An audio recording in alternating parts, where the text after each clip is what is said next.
actually following the agenda on the program, because I know we were supposed to do introductions on visiting Rotarians and so on. But in the interest of time, I've been invited up to speak at this point, so I'm just going to make some very brief remarks.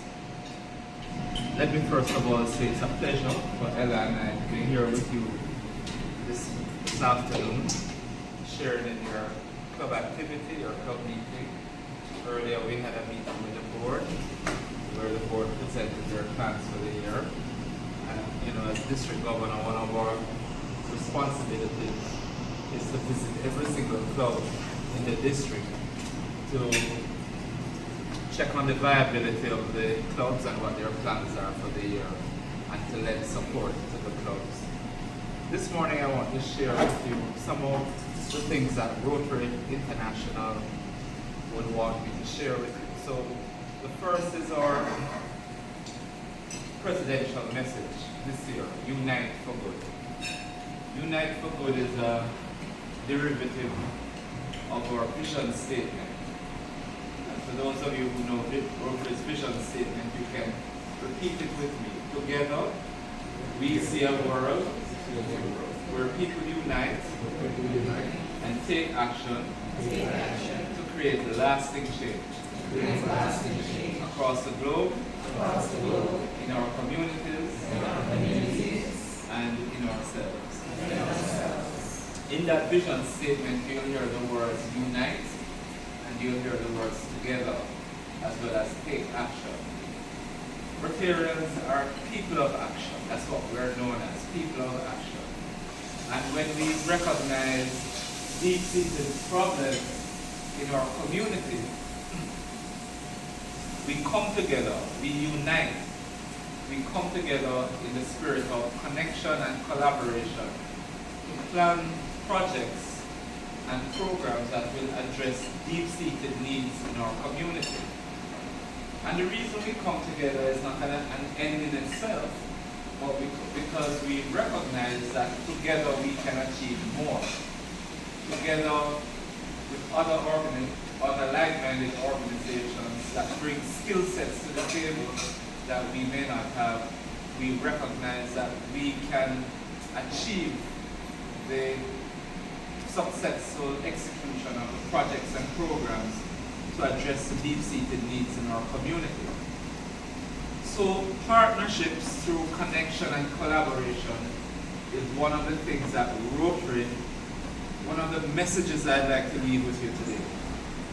Do not be afraid to partner with other Rotary clubs, which I know this club is doing. Partner with Rotary Act, if Rotary Act exists in your community. Partner with other charitable organizations like Kiwanis or Lions or Optimists. There's nothing wrong with doing that. And indeed, partner with corporate entities as well as the government, all in an end to achieve successful execution of projects in the community that are impactful and sustainable. Because at the end of the day, that is what we're about. We're here to make a difference in the communities that we serve. And if we're going to do that, we cannot do it alone.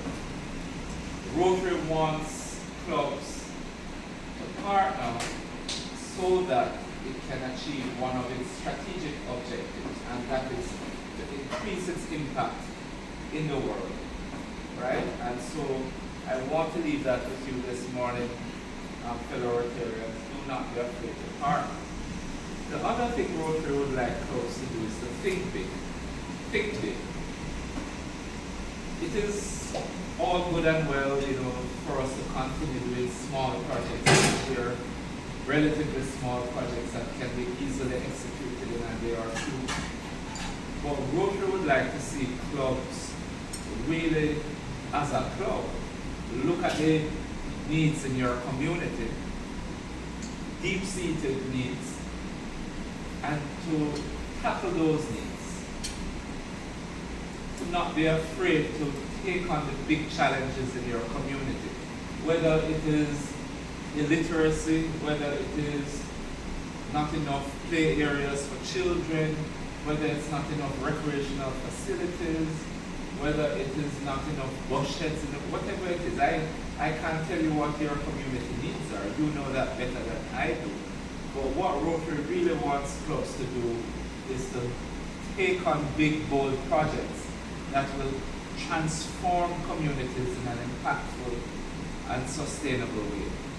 And if you're going to do that, you have to think big.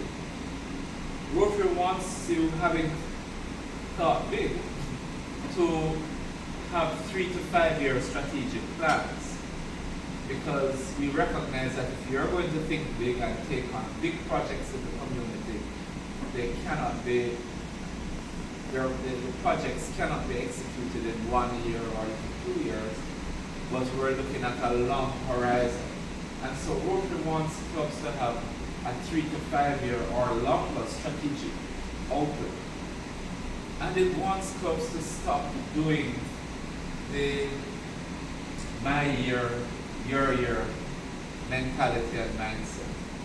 Rather, what Rotary wants to see clubs do, having decided as a club that this is a big problem that we're going to tackle in our community, your presidential line will continue the work that the club has decided to do. And you won't have presidents coming in and saying, in this year, my project is this, and in the next year, another president comes in, totally disregards what was done the previous year, and comes in with his or her project.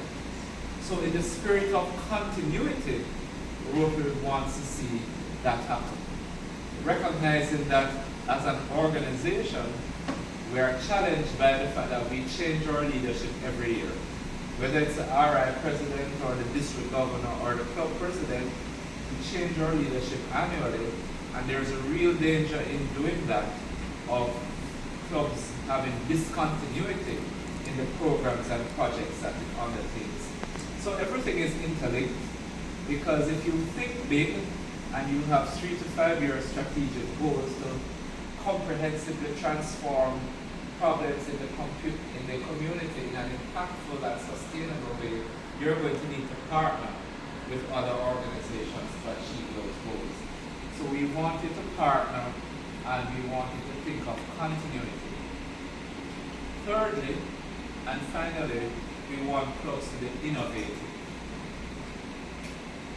The fourth strategic imperative of Rotary, I mentioned the first one, increasing its impact. The fourth one is increase our ability to adapt. As you know, Rotary's number one internal priority is membership. We're a membership organization. We're not a service organization. We're a membership organization whose product is service to the community. But Rotary's focus is on growing its membership, because it recognizes that unless we're growing, we're dying. If we're not growing, by default, we're a dying organization. And so Rotary would like new members, new blood to come into its organization. Rotary recognizes that